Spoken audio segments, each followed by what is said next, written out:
I think about my clients, especially the young people who come here, and I think about all those people that helped and supported my great-grandmother and my grandmother, and how I want to be that person that I imagine other people were to them. I had no clients.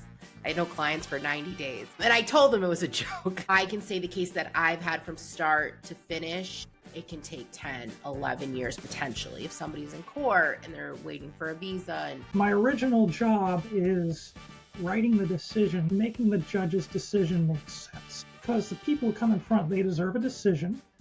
The automated side should be able to take care of your most basic functions as opposed to what you as an attorney are hired to do, which is to basically talk to people, relate to clients, put strategy together, all that right brain stuff. This is The Litigator's Edge, the podcast where smart strategy, practical innovation, and real-world experience come together to move litigation forward. Each week, we sit down with attorneys, legal tech leaders, and trusted advisors who are rethinking how great legal work gets done. You'll hear how law firms are building a competitive advantage. These conversations are grounded, insightful, and designed to help you refine how you work and how you win. Here is your host, Aniket Sawant. Hello, and welcome to today's episode of The Litigator's Edge, the podcast where innovative attorneys reveal the strategies that have transformed their legal practice. My name is Aniket Sawant, and I'm co-founder and CEO of Threadio. I'm super excited today because we have not one, but two distinguished guests. We have Amara Gordon and Chris Fortier, and it's my pleasure to introduce both of them. Emily is the founder and principal attorney at Amara Law based in Boston. She represents clients in family-based immigration cases, special immigrant juvenile status cases, and criminal defense cases. She opened her law firm in 2013, the day after being sworn into the Massachusetts bar, which is definitely something we're going to talk about. She is also active in the American Bar Association and has served on the ABA Law Practice Division since 2024. Emily also has a consulting business, Amara Innovation, where she helps lawyers implement innovative solutions to future-proof their law firms and build a positive and productive law firm culture. Welcome, Emily. Thank you. Thanks for having me. We also have Chris Fortier on the show with us.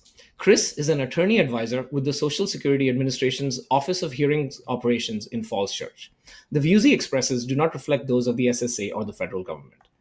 Chris is also active in the various in tech shows for various state bars and the ABA. So for the Virginia State Bar Tech Show, he serves as the co-chair, and he's on the planning board for the ABA Tech Show. He has served in various capacities for the American Bar Association's Young Lawyers Division, including as a delegate representing Virginia and chairing its strategic planning committee. Chris, welcome to the show. Thank you for having me. And you're exactly right. The views I express are those of my own and not those of my employer, the Social Security Administration, or the federal government. We're clear out of the way with that. Sounds good. Okay, well, thank you both for making the time to be on this to be on our show today. As you're aware, one of the things I like to do is ask every guest who comes on our show to share either a fun fact about themselves or a cringe joke about themselves, a dad joke or a mom joke or whatever you want to call it. So which will it be, and who would like to go first? Yeah, so not necessarily a joke, but a personal story, kind of an inspirational thing. The day before we recorded this, Apple had its release video that it always does every year. One of the great things that came out was, in my opinion, was the AirPods and the ability to translate into your ear as you're talking live with somebody else. And it brought back a flood of my childhood memories, because my great-grandmother is exclusively a French speaker. And, she lived in a part of the U.S. that was exclusively French-speaking for many, many years. And on the other hand, she was born in northern Maine. I was born in North Carolina, an exclusively English-speaking part of the country. So, needless to say, I had a language barrier with my own great-grandmother. I was very embarrassed about it, still embarrassed about it to this day, because, I believe I should be able to talk with my own family. And a language barrier is going to limit that. But this AirPod feature, which, you can do it on your iPhone, but clunkily. But this AirPod feature presents a great opportunity not only for people like me to go into any space and be able to talk with anyone and have a natural conversation, as natural as it can get, something I would have loved to have had with my great grandmother. But it also represents a great opportunity on the access to justice side. I realize there's still attorney-client privilege issues and privacy and all that wonderful stuff, and we will work through that. But think about the stuff that is not necessarily confidential, where you are taking your client to the courthouse and you may be talking with a clerk or a staffer, and they're giving some sort of directions. That other person who may not be able to speak English or speak English well suddenly can understand everything. That's huge. That is a great opportunity for us to be able to have more people participate, particularly family members who may be supporting a child who may be having legal issues and working through those legal issues. Maybe they know where a particular piece of evidence is located, and they can tell that to you in real time. So to me, that was, it wasn't just it may not be as much of an origin story, but I saw something huge, and maybe from a personal standpoint, but seeing that I just saw so many doors open and the sunshine come out. It was amazing. But yeah. Thank you so much for sharing that, Chris. Emily, it's your fun fact. Sure. It is a fun fact. So, but before I say that, Chris, that's really great. And I appreciate that you touched on so much there. It's almost, you were like speaking to me, because the Apple event is my Super Bowl. So I love it. I speak 2 other languages as second and third languages. So I'm very grateful for any assistance.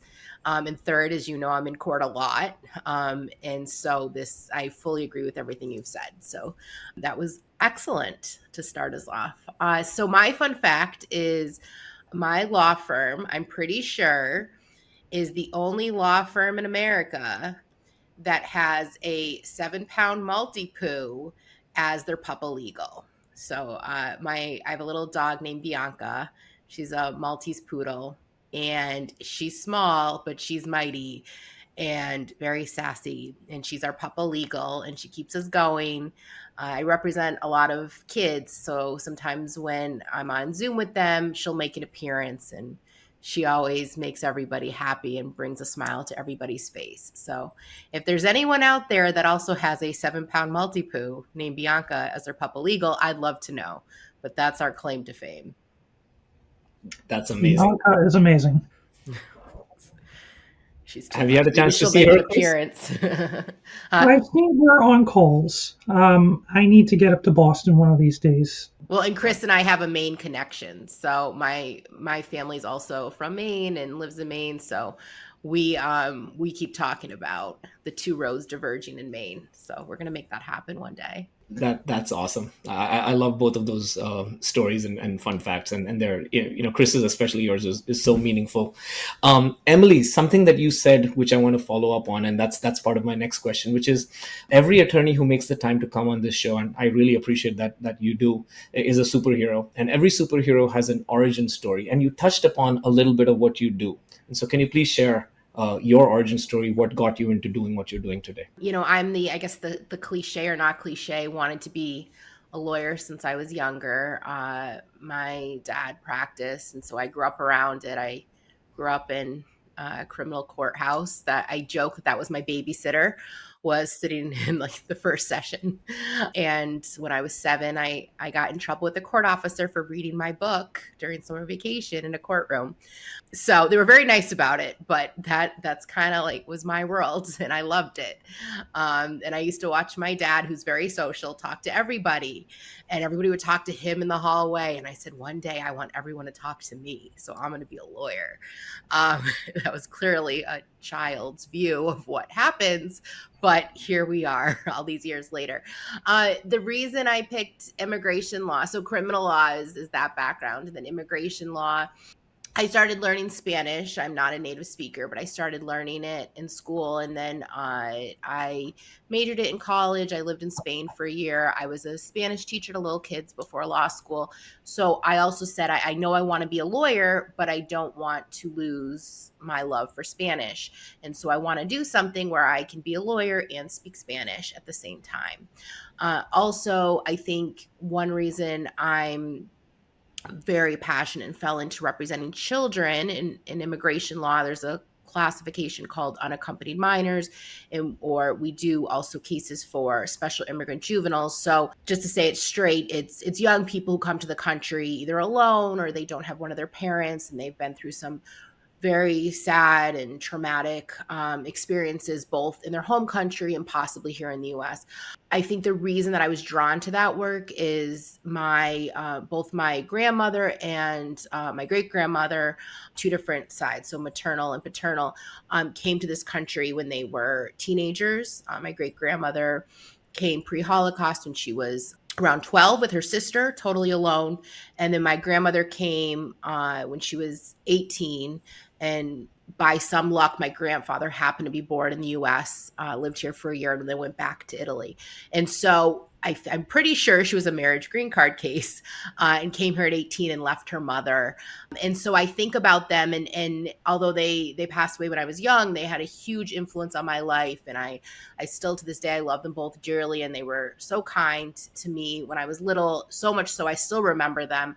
And I thought about their stories and how they came to the U.S. and they didn't speak English, and how they left their mothers. I think my great-grandmother never saw her mother again or her family, and how brave they were, and how when they came here, they had to rely on so many people, their own family, but also people in the community to help them and help them with the language and help them with paperwork and so many things. And I can't imagine how afraid they must have been and how reliant they were on other people's goodwill. And so I think about my clients, especially the young people who come here, and I think about all those people that helped and supported my great-grandmother and my grandmother, and how I want to be that person that I imagine other people were to them. And even though I never witnessed it, I will never know the people who helped them.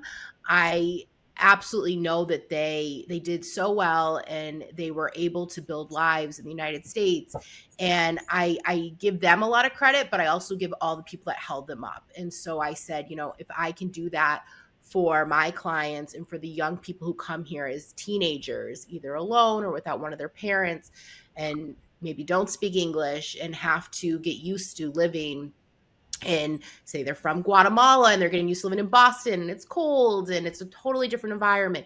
If I can be a friendly face and help them and help hopefully make their lives easier and help them feel empowered, and they'll reach the potential they would have reached on their own, but I can just be that helping hand to guide them.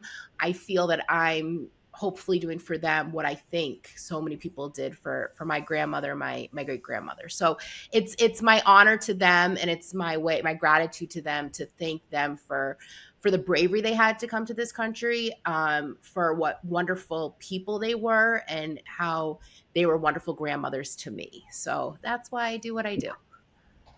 That's an origin story. Wow. Yeah, that's so personal, so passionate. It seems like you're almost in it for, it's like, almost like a calling rather than a profession. So it sounds like it for sure. Thank you, Emily. Chris. Let's see. Lawyering, it may not be as much of a passionate calling for me as it is for Emily. That is one of the nice and neat things about Emily, is that you can tell it is in her blood, and it is in her, it's just in her inner being. And so now I know why. But that's all the fantastic stuff. As for me, I'm much more of a technology geek. I wrote a book back here that's called let me point to it. Yes, it's right there. The Lawyer's Guide to Office Automation. That's kind of more what I do. I don't do as many trials in my day job. I don't really do any trials. I work on the court side.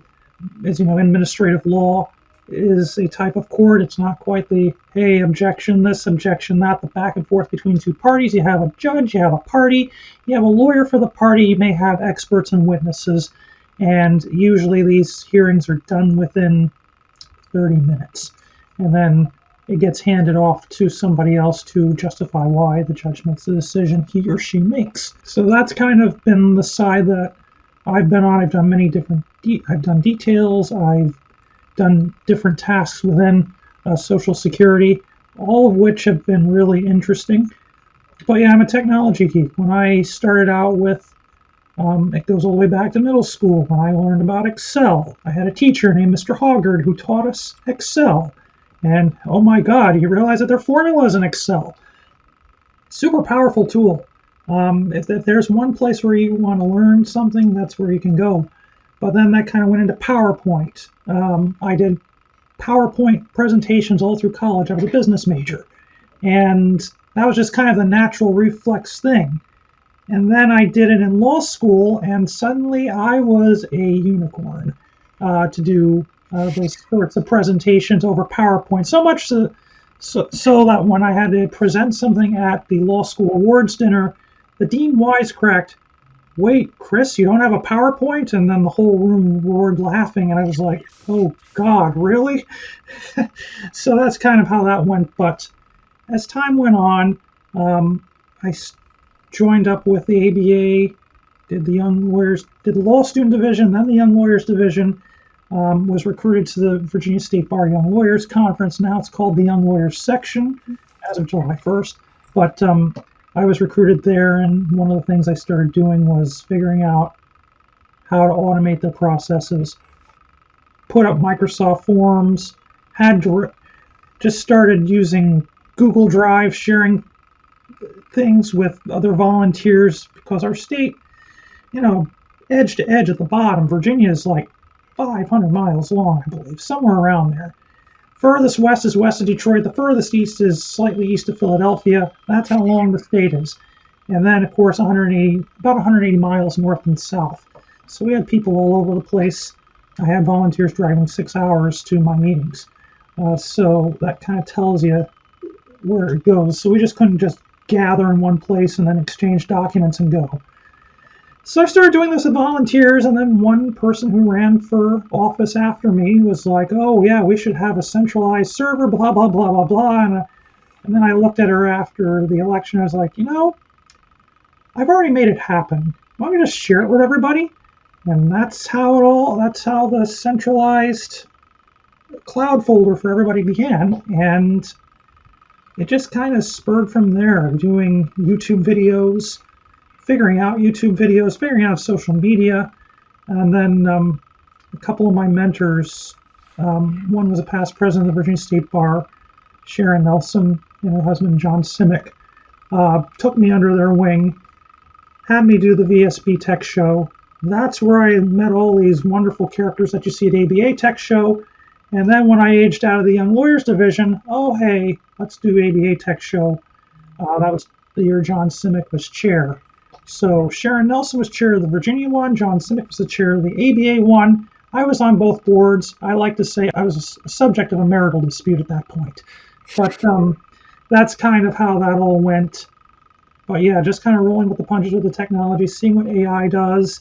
It was Bitcoin at one time. It was social media at one time. It's kind of fun to see how all this stuff changes, and I'm kind of in there for the ride, just kind of to give you some sort of perspective on things. But yeah, it has been a lot of fun. I will say that. That's all my experience on this side of the world, not necessarily the professional side, but on this side. That's amazing. Chris, you mentioned, to me, it looks like a triangle, right? You have your professional background as an attorney. You have the work that you do in the federal government, obviously as an attorney, but then, presumably with hearings with regards to Social Security. Is that what you typically work on? It's it's not necessarily doing the hearing. My original job is writing the decision, making the judge's decision make sense. I see. Making sure that all the I's are dotted, the T's are crossed. We're crossing X's too. We'll cross those. But making sure that, because the people who come in front, they deserve a decision.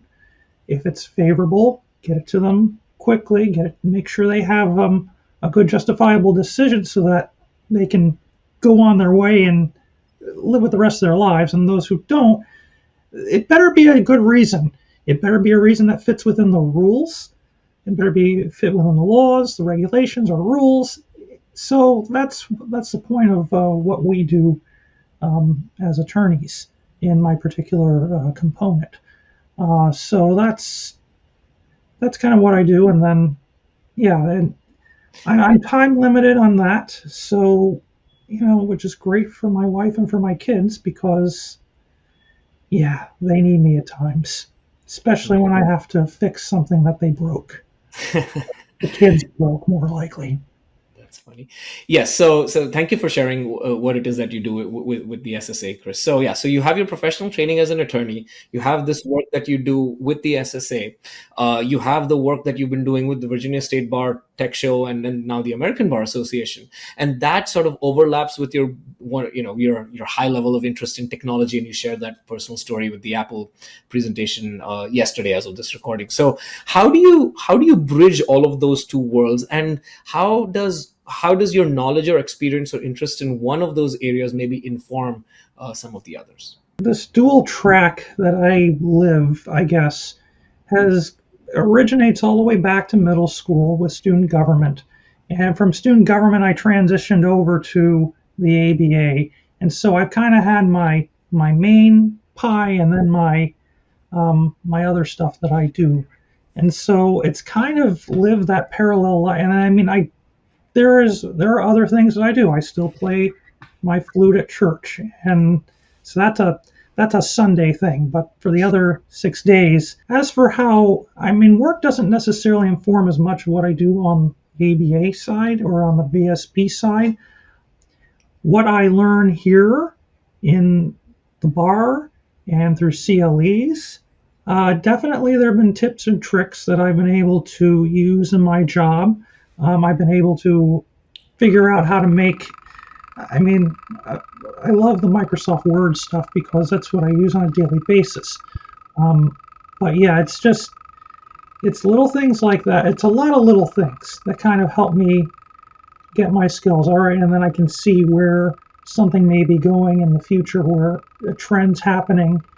Doing this other side thing gives me that worldwide perspective, not necessarily worldwide, but it's a more global perspective where, if I'm having a tough day at my job or I'm having challenges at my job, listening to other people talk, different perspective of what's going on, what people are seeing. And it's not really on the Social Security side, to be frank with you. I don't really talk with a lot of people who do Social Security or who practice in front of Social Security. As a matter of fact, I don't think I may run into one or two people every 10 years that do this. It's so rare, and I know I have to be ethical, so I don't really talk shop with them, but I don't really run into a lot of,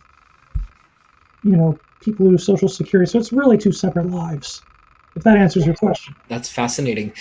You mentioned one thing about CLE, so I have a question for Emily, but I do want to give you a shout out, Chris, because when we met at the ABA Tech Show in April of this year, I remember we met. It was this 80s themed reception, and we were just it was a party. It was a great party, and we had just exchanged some pleasantries. And I had a question for you, which was, what do you think about someone like me also presenting CLEs, obviously with another attorney? And you had said back then that if you do that, Aniket, you will be considered, and I quote, a rock star for those who want it. And so I don't know if I'm at rock star status yet, but I'm glad to share that as of this recording, I actually did present one CLE with Alex Bacon from the American Bar Association, who both of you know, for the New York State Bar Association last month. So that is a direct result of that conversation with you, Chris. So thank you for that. Oh, yes, thank you, Anne. I'm glad you got to see it. I think we lawyers could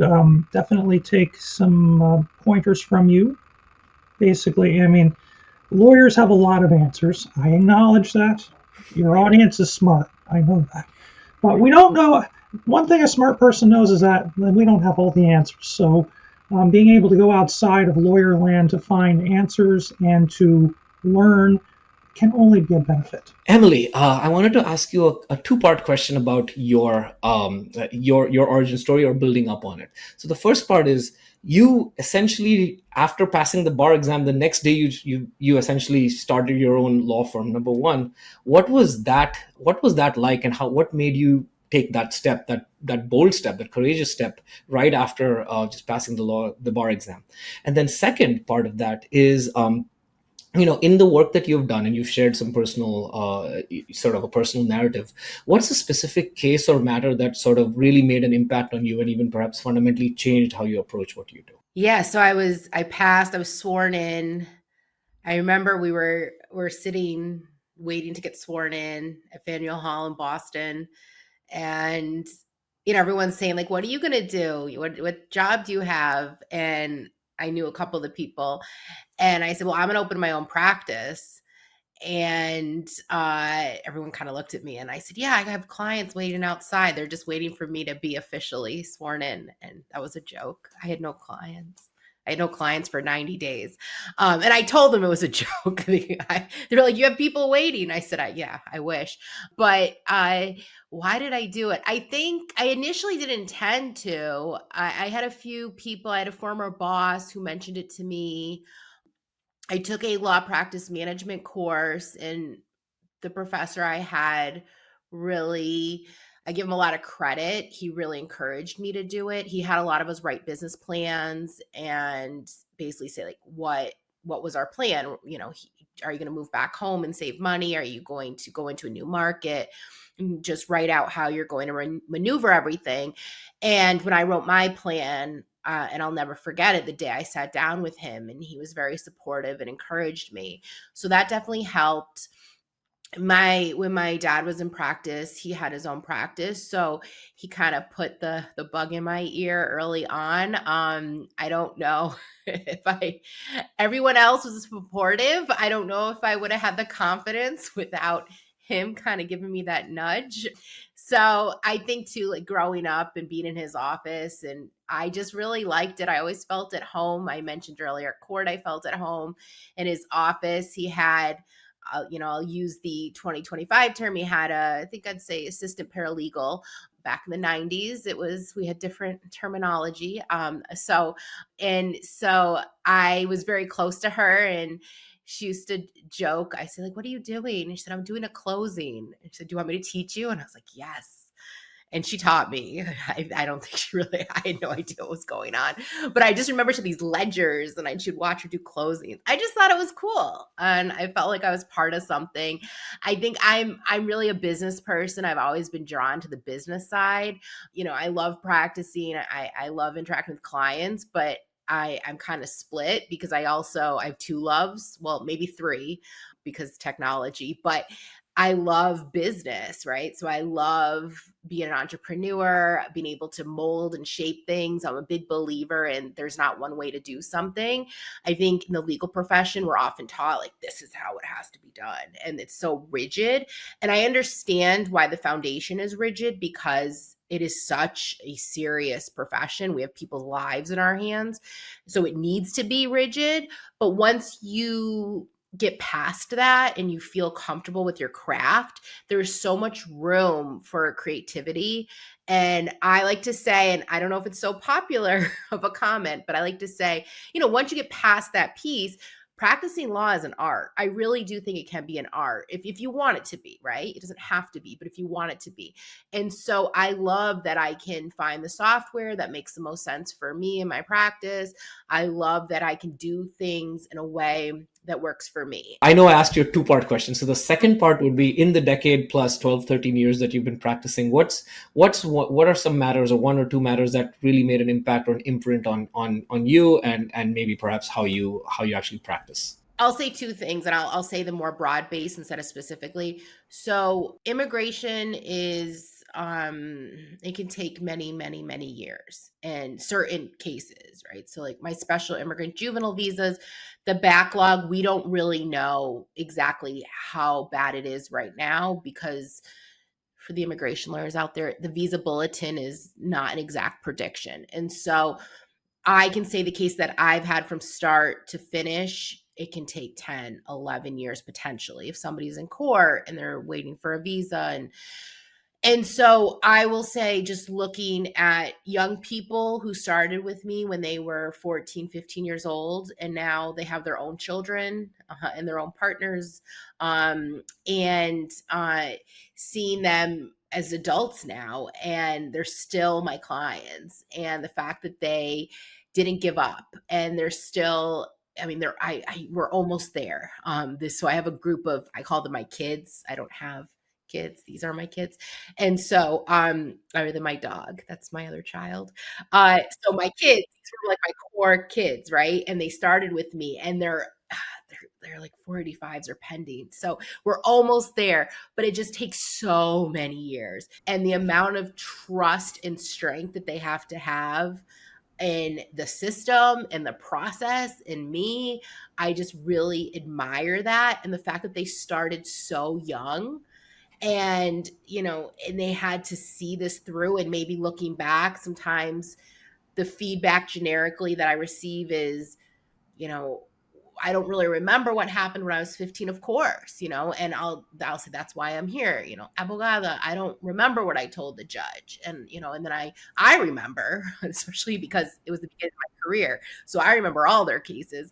And I can remind them, I say, it's okay. Don't worry. It's absolutely natural. I don't remember things when I was 15, so it's fine. And the fact that I could have been here for them through this whole time, but that they stayed with me and they stayed with the process, and the amount of courage and bravery that must take is unbelievable. So I give them a lot of credit, and I think it's a lot of credit to human nature and young people. And we hear so much about, oh, the young generation, or there's so much sometimes, well, there's a lot right now of negativity around immigration and kids coming here. And I'll just leave it at that.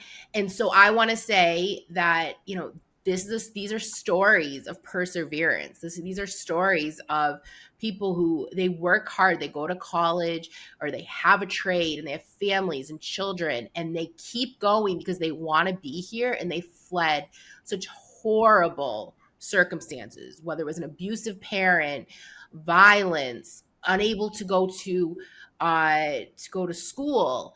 I have a few clients right now who unfortunately had children with men who are a lot older than them, and it's just very sad. And they didn't have the protections or the safety, but they do now here in the United States, and they're able to live their lives. Some of them are still, for my current clients, teenagers, or they're about 20 years old, but they're still able to go to school and know that their children will not have the challenges that they had growing up.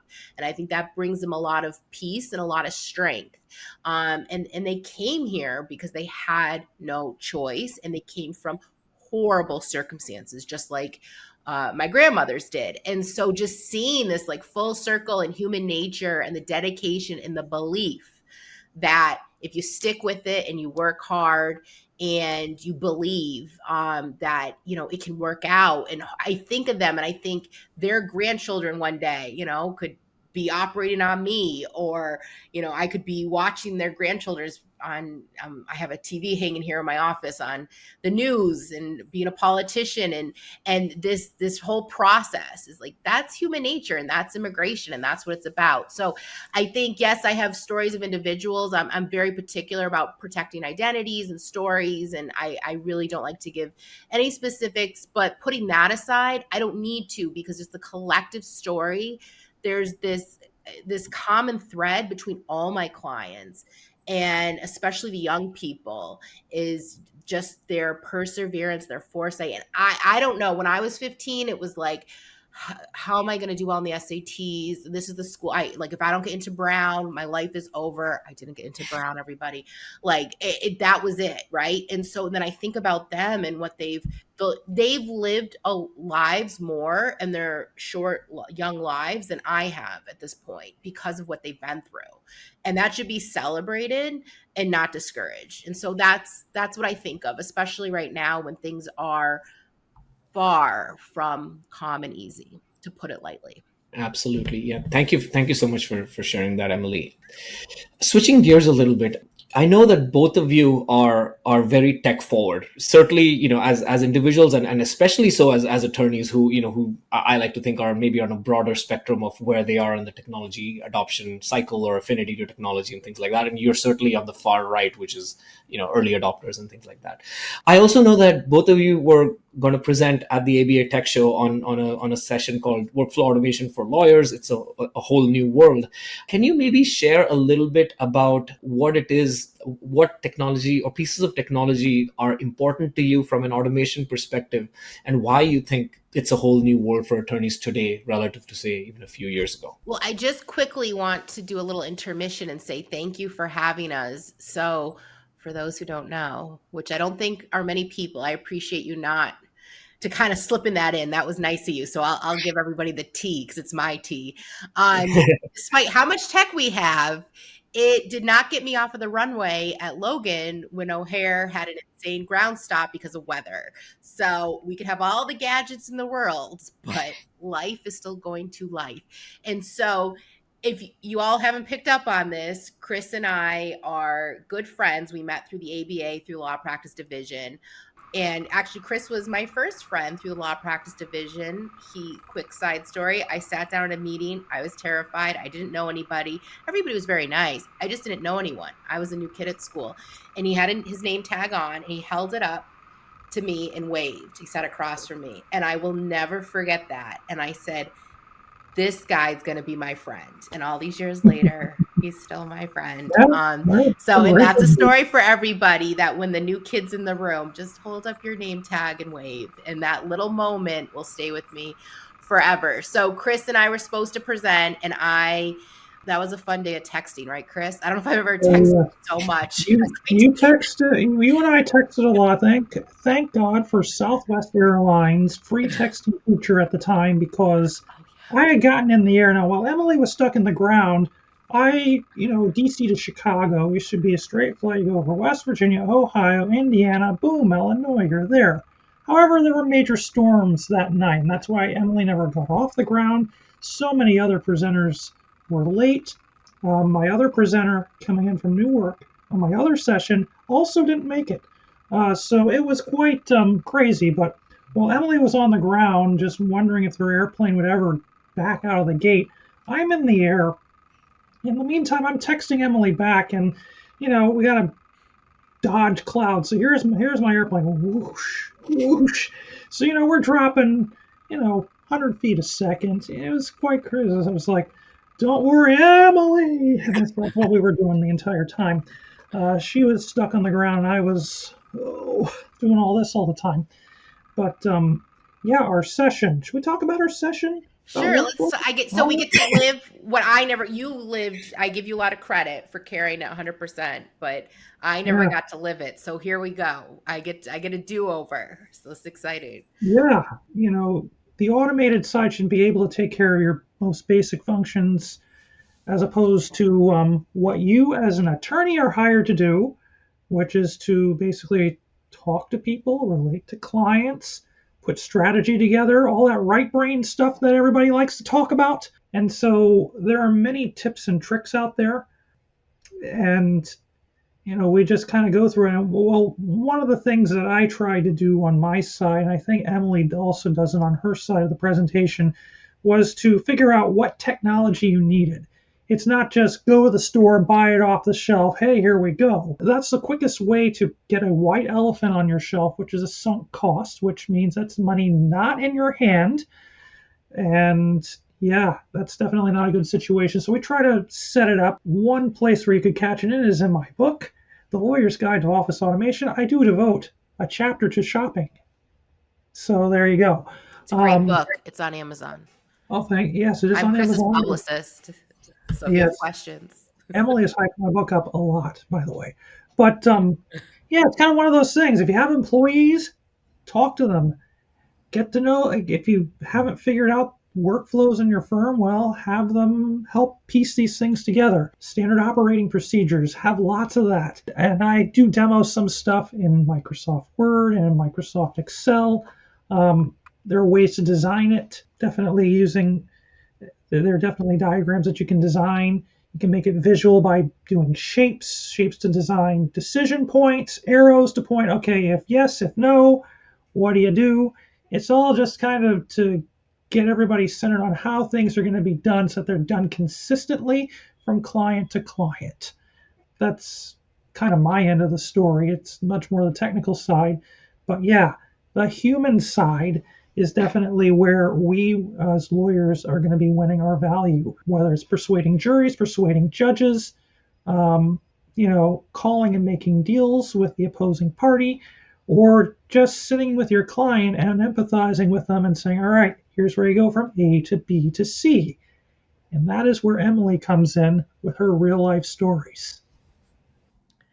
I have a lot of software, like a lot of us do. And my two heartbeat softwares, other than the standard, G Suite, Zoom, all of that. My left and right are Monday.com and PandaDoc. So I still have legacy practice management software I'm using for trust bill, IOLTA billing, and record retention, but I don't live on that anymore. So I went off legal. So Monday.com is, I like to think of it as our back end, and then PandaDoc is our front end. So the clients don't see Monday. That's what we work off of. PandaDoc is what the clients see. Because I do, like, for example, special immigrant juvenile cases, I do so many of them, there are steps. And so it's pretty standard on what needs to be done. There's different types of complaints. So you can have, in mass, we have a complaint for dependency, but if dad isn't on the birth certificate, I have to do a complaint for parentage, which is the former paternity. We now call it parentage. So there's slight differences, but it's basically within those actions, it's typically the same steps. The overall product is different because it's based on the client's story, but the forms and the documents we have to generate are usually the same. And so what I did, I was finding that my staff, so just to back up real quick, in Massachusetts, about 10 months ago, the system was changed. It was a pretty big change for dependency cases. There were new forms and there's a new process. And so I trained my staff, and they're very smart. Not a reflection on them. I always like to say, is it the human or the system? And I think 9 times out of 10 is the system. And so, or 10 times out of 10, it's the system. And so I was realizing that it was difficult. And it was difficult for me too. I had to learn a whole new process after I'd been doing it a certain way for 6-7 years. So instead of just constantly like, let's meet, let's make videos, let's talk about it, I just said, let me build a better workflow automation, a better system. And so I just made it simple. Like, this is step 1. So step 1 is, here's, like, we do the affidavit. So this is the folder for step 1.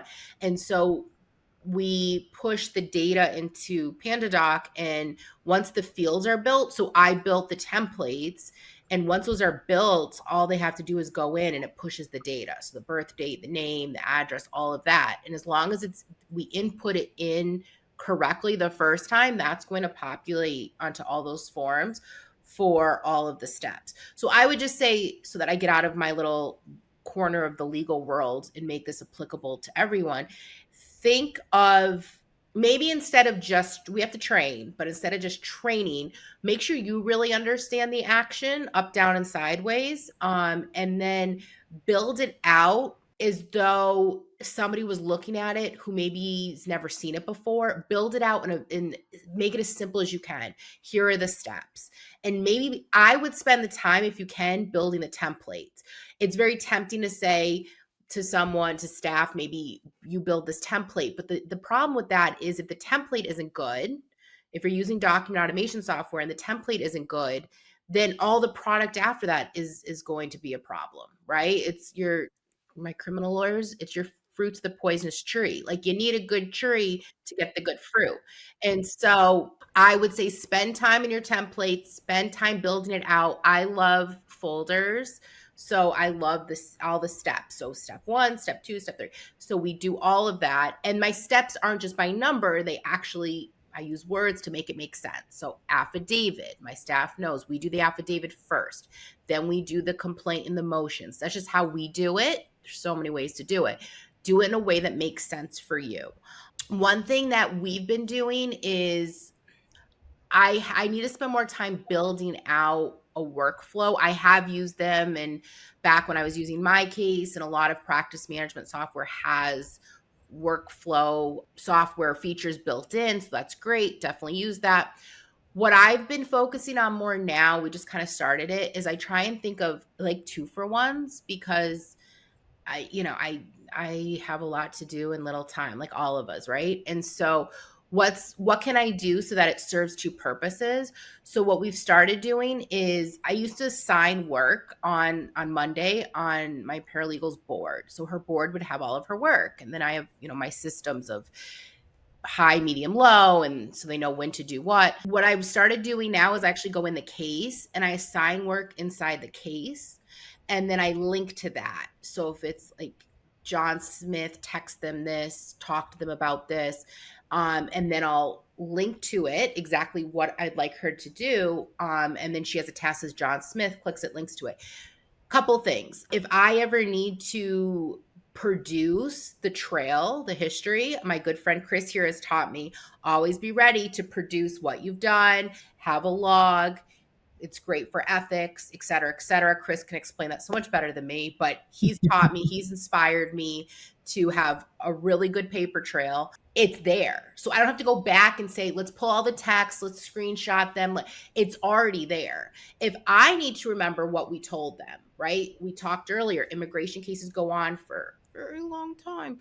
I have to remember what I told someone in 2018, right? So it's there. And the cool thing was, my paralegal said to me, Emily, I really like this. And this is great. And so I'd say too, my last tip would be, listen to your staff and listen to their feedbacks. At the end of the day, I'm writing things out. I like to say it's shorthand, right? She can read my shorthand. So I'm doing something, it may take this much time, but she makes it beautiful. Like, she produces the art. She makes the email sound great. She's the one all day long going back and forth with the client over what we're trying to achieve. And so it needs to be easy for her, because she's actually out there building the house, right? I may have been the architect who drew the plans, but she's building the house. And so if she can't work with the materials that I gave her, it's not going to work. We're not going to have a house.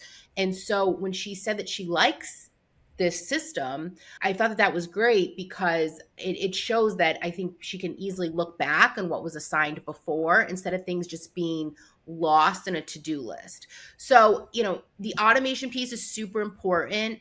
I would say, automation's great. There's so many ways to do it. But I'd also encourage you that, when you're thinking of workflows, just kind of think about how you go about things. And yes, you don't have to reinvent the wheel, but also think about how you want your house built. How do you want your firm built? How do you want to maneuver cases so it makes sense for you? Because I may do things differently than the next person, and we may be both SIJ lawyers, but we have totally different styles, totally different staff, and that's fine. Build it in a way that works for you and that you can work with.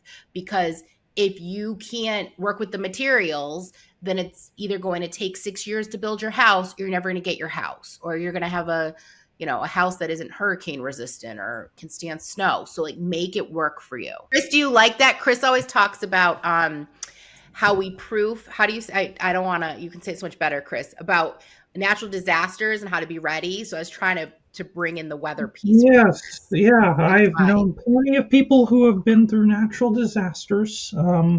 I grew up in an area, fortunately, that hurricanes always bounce out to sea. Hampton Roads, Virginia area, Norfolk, Virginia Beach. Good news about that is the Gulf Stream, when it hits Cape Hatteras, it just goes due east all the way off to Europe. So the hurricanes, they may be Category 5. By the time they get into that little cold water, it can be anything from a 1 to a tropical storm. So my area has been fortunate for many years, with a few exceptions, of course. But what was I going to say? For litigators, workflow is probably going to involve evidence and research. Any sort of purchases you can make towards speeding that up, particularly with AI in searches of your evidence. Like, for example, we all use home-built stuff here in the federal government in a large organization. We don't do off the shelf.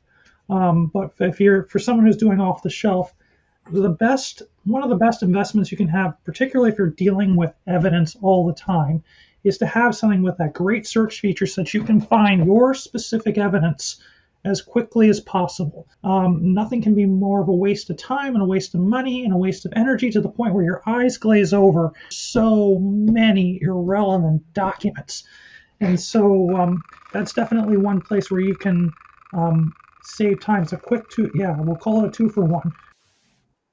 But yeah, basically you get if you're given a universe of 1 million documents, even 15, 20 years ago, I'd go into CLEs and judges were like, yeah, it's reasonable to give them a week to go through 1 million documents.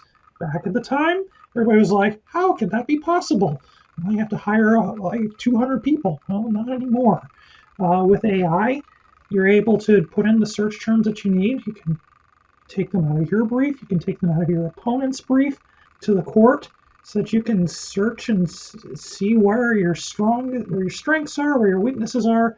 And then, you can spend all that time that you were glazing over, you can strategize. For example, what if this key piece of evidence gets excluded because the court throws it out? How strong is my case? Where do I make my strong case? Or where's the opponent's strongest case, or strongest point of their case? What document supports that? Is it probative? Is it not probative? Okay, you make your arguments with that. So you take a lot of the mushy time of wading through irrelevant documents out so that, you're seeing stuff that's more to you. It keeps you interested. So that's kind of, and so I love that particular technology that wades. I'll get cases, I'm expected to do them in a day, and sometimes they can be 1,000+ pages. Either a one-line quote in the back, a video, a picture that just further emphasizes your point. But that's kind of the workflow side. Two of the major products I can think of in trial prep, or in litigation prep, or in deposition prep, that goes in. And yeah, a good camera helps, but the iPhones and the Samsungs and all the other types of phones are getting so much better at doing pictures and video. To the resolution's amazing. You put in the right amount of lighting on somebody and you shoot it with an iPhone, you get some lovely stuff. So innovations are always coming to make the workflows simpler. Yeah, they're, just keep on the lookout for it. Do whatever you can to make your staff's lives easier, because that will make your life easier. Maybe it will save you a few dollars in the time too. Wow. Thank you so much, Chris and Emily, for that, essentially that masterclass on workflow automation. So I think that's quite the treat for our audience, and hopefully a little bit of a reprise of the tech show. So thank you for sharing that again. Tech show's a wonderful time. So yeah, go to it next year. Yep, absolutely. This has been a great conversation. I just want to wrap up with a few sort of higher level, taking a step back type of questions. So you mentioned AI. Both of you mentioned AI quite a bit, right? And so and we're all seeing it. It's kind of the elephant in the room. You mentioned, Chris, one application of AI, which would be AI-enabled search that allows you to wade through these massive files of documents. What other applications of AI do you think, each of you think, are valuable or could be valuable for attorneys, either overall, Chris, for you, or specifically in immigration, Emily, for you? One of my complaints about AI and AI education amongst lawyers is it's all focused on ChatGPT. It is a wonderful thing. It is a very creative thing, but it's 10% of what you can know. And like what I talked about with AI in the background, I don't use a lot of GPT sort of stuff in my particular job, just because, I kind of know what I'm going at, but also the AI and searching the evidence and, you have this, do you have that, do you have this? Okay, you have a 37.8% chance of succeeding in front of this judge. Stuff that gives more solid data as opposed to a hunch. So yeah, I definitely recommend things that, but AI is more than just ChatGPT where you ask a question and it generates an answer. Well, AI can literally look at a body of evidence and the internet and return you an answer Yeah, you have to verify it, but my experience has been the more closed in the AI is looking, like the universe of information, the less likely you'll have a hallucination. Small language models, closed large language models, that's where these organizations come in and really help people out as on the AI side. So it's definitely you got to think broader. You can't fear it. What you really have to do is double check it. If you're not a double checker, then there's a job for somebody. Everybody thinks about AI is taking jobs. Well, here's where AI is doing a job, is where the double checking is happening. Other forms of AI, GPT Perplexity gives you the link automatically, or Google Gemini, which anytime you search Google, you get this paragraph answer. There's a little link at the bottom. You can double check. But definitely, I mean, don't fear it, just verify it. That's all you got to do. Awesome. Emily, your thoughts? What Chris said. For 200, Alex. Oh boy. Yeah, no, I agree. And my apologies for everyone. I'm battling the fun fall cold, so my cough drops and going off and on mute here because my coughing. So, but AI told me that if I have 7.2 cough drops before 3:00, so I like to take things. This is kind of like what I do for fun. The stuff I do for fun that I probably shouldn't admit that I do for fun. I like to take things like this AI thing, right? Like everybody's like AI, like it's AI. And what Chris said, like it's ChatGPT. What's ChatGPT? And so I like to take the names and like let's just call it something else. If it still works, like let's just stop calling it AI. Let's stop calling it ChatGPT and let's just call it something else to especially help those who are trying to figure out what it is. And so it's like, how can you use technology to make your life easier? Right. And so yes, AI and generating information, like this is all our session, a whole new world, but it's all been around for a while, some form of it, right? Like the whole spell check story, like we've had it to some degree. It's just a question of what do you want it to do? And what are you comfortable with? What can you use? Right. So what Chris can use is going to be different than what I can use as a private attorney versus a federal employee. What I have to use is going to be different from what a hair salon is going to use because of my requirements as an attorney. So you look at that and then does it make sense, right? Is this reliable? Is this are you getting a good return for your investment? Are they if it's free, are they taking your data, right? Are they training on your data? Where's your data going? Because one of my favorite lines is nothing is free in life. And so how they making money, right? That's what I always say. My father always says, Emily, how they making money? Like, where's the money? And so how they making money? If you're not paying for it, they're making money somehow. And I'll just leave it there. So like looking at all those pieces and kind of just splicing all of this into chapters and navigating the waters versus just like, we have to use AI. Like, let's just look at it and take it step by step. And so that's my non-answer answer, right? Don't you love lawyers?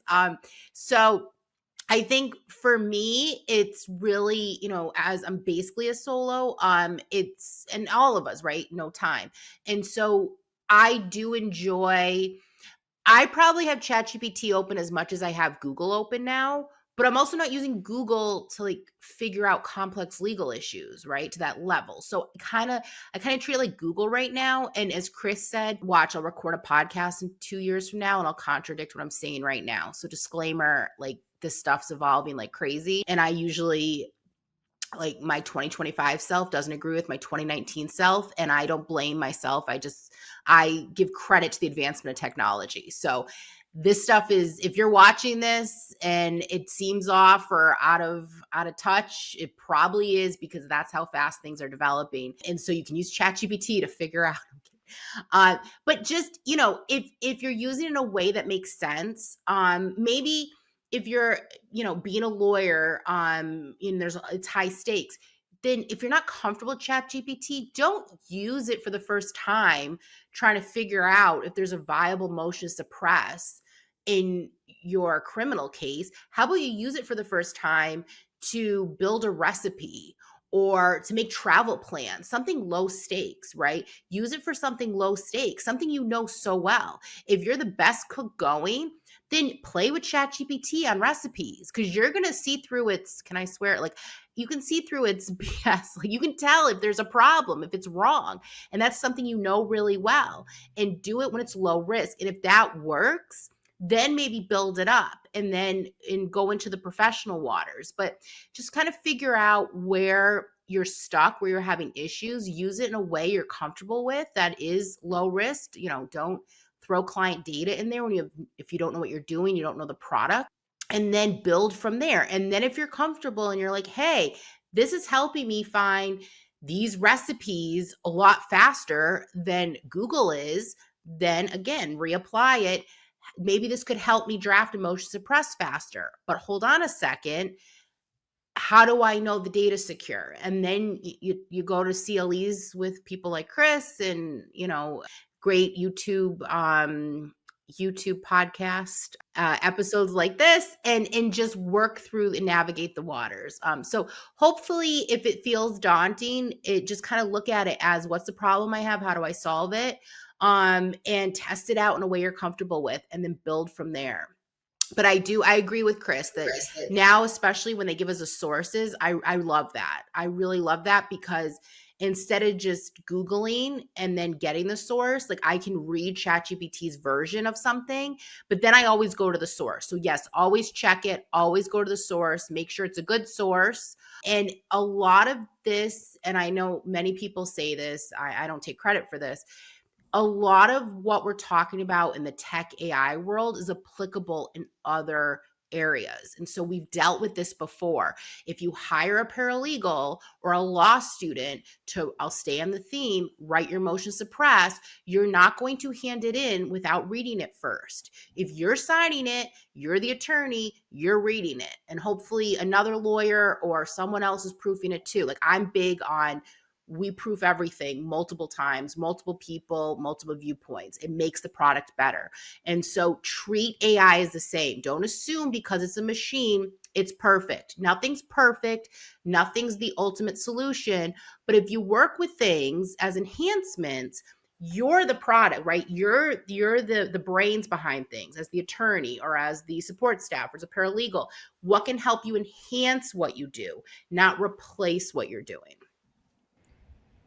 Exactly. As I've said in some of my lectures, and I know Emily has done in real life, you have to treat AI as if it's another employee. You in the audience have experience with other people, with other humans, and what they do, what their tendencies are, where they tell the truth, where they lie. That's kind of a cybersecurity thing, but it's also a proofreading thing. So you just have to treat this little ball that bounces and shines and unshines, which we all think of as AI. You just have to treat it as if it's another employee. You may not have to pay it a salary. You may not have to give it health care. You may not have to give it vacation. But you don't have to talk to it about its troubles. Yeah, actually, I've had people tell me that they use ChatGPT for therapy, which is kind of scary. Whole different podcast, maybe. That's a whole other podcast. You're exactly right. But just definitely treat the work product that someone, you brief it, you brief the AI just like you brief the employee. You have them turn in a product, and that's where the real efficiency is. They turn it around in a few minutes. In the deep dive mode can take a few minutes, and then you come back, and then it's the same thing except you compressed the time that the employee is doing the work if you're giving it to AI to accomplish. But you as yourself, same processes, same procedures, same workflow. It just doesn't mean hand it to them, you hand it off to somebody else, which I know it sounds very basic that we're talking like that, but so many people don't. So I guess that's why we can fill time with podcasts saying this sort of stuff. That's true, and very timely, Chris. So, last question for both of you. This has been a wonderful conversation. I really do appreciate both of you giving the time, and of course your insights. Last question for both of you. In one or two sentences, what advice would you give to an attorney, especially an early career attorney, who's sort of navigating this complex world of how the legal profession is changing with AI, sort of societal conditions, and just everything going on in the world today? What's your one or two sentences of advice to such a person? Let's see. You are intelligent. You've passed the bar. You've passed law school. You've graduated college.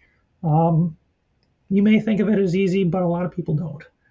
Oh crap! I ran out of my two sentences. Oh, how many lawyers will answer this in 1 to 2 sentences? You are intelligent. You will figure it out. Follow your sources. Talk to people. You're going to figure it out. Very good.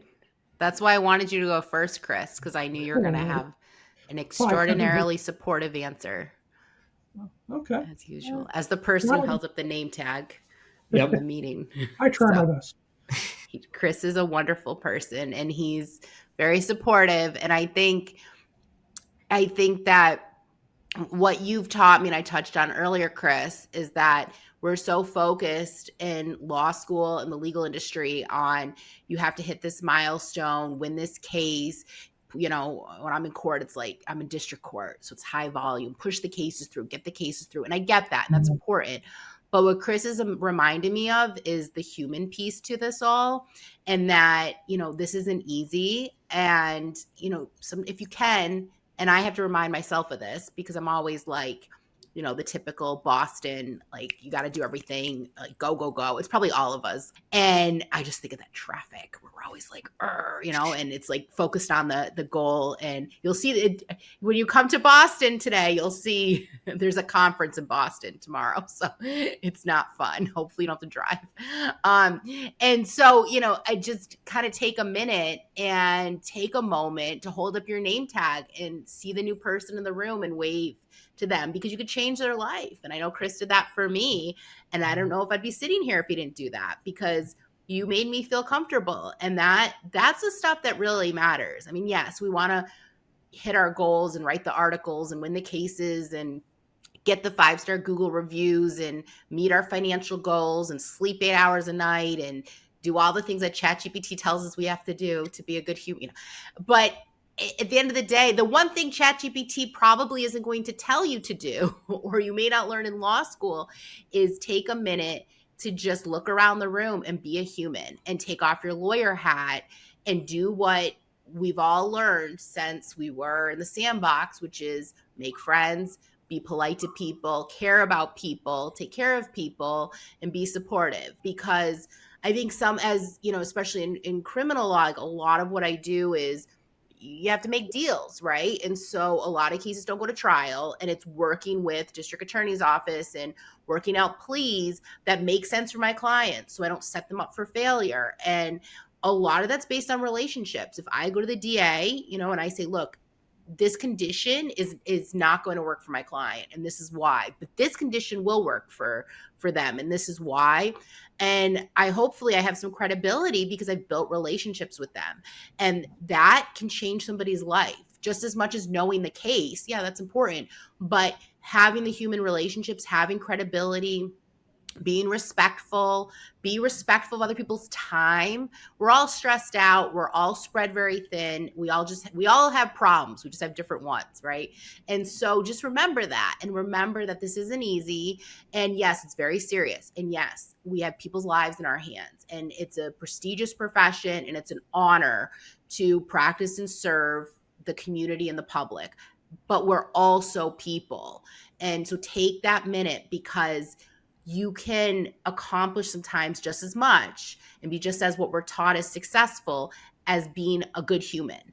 So try not to forget that. And the last thing I'll say, and I think you touched on this, in this world of like constant like social media, and we have to do this, and there's this new shiny object and this new tech and this new crisis is happening. If you're not sure where to go or how to navigate things, listen to your gut. take a minute and just bring it back to the basics and say, what's the right thing to do here? Does this feel right to me? And if it doesn't, and you're still being asked to do it, maybe get advice from not one person, but two people, and think about things and don't be reactive. Because just because someone or something tells you should do it, as an attorney, you have to weigh so much. You have to weigh your client's needs, your ethical requirements, if you're running a business, your obligations to your firm and your staff. It's a lot. And so if you aren't sure which way to go, or if something doesn't feel right, listen to your gut. As Chris said, you're very smart. You didn't get here because, you slept through math class and English class and history class. Like, you worked really hard. And if someone makes you question your ability, forget them, screw them. You deserve to be here. Remember that. And on the days when maybe you don't feel that you deserve to be here, go call up your friend, go call up your family, call somebody like Chris, and he'll remind you that you deserve to be here, and let other people, lean on other people to help you, and always listen to your gut. So that's my advice. And keep plugging along. People like me out there too. There are tons. There are. But Chris, you're a mascot for excellent humanity. That's going to be my new name for you. Wow. All right. Well, I guess I better go get some tape and styrofoam and make myself a nice mascot head. Oh my goodness. Wow. We have a new project for your kids. Oh, they'll do it. Oh, I know they will. My daughter, she'll do it. Chris's daughter's awesome. She's like my person. That's amazing. Well, it's hard to top what Emily just said. So we'll leave it at that. Emily and Chris, thank you so much for your time and for your insights. This has been an incredible conversation. So human, so full of knowledge and value. So I really do appreciate your taking the time. Thank you so much, everyone, and we'll see you on the next one. Thank you so much. This was great. Hey, thank you.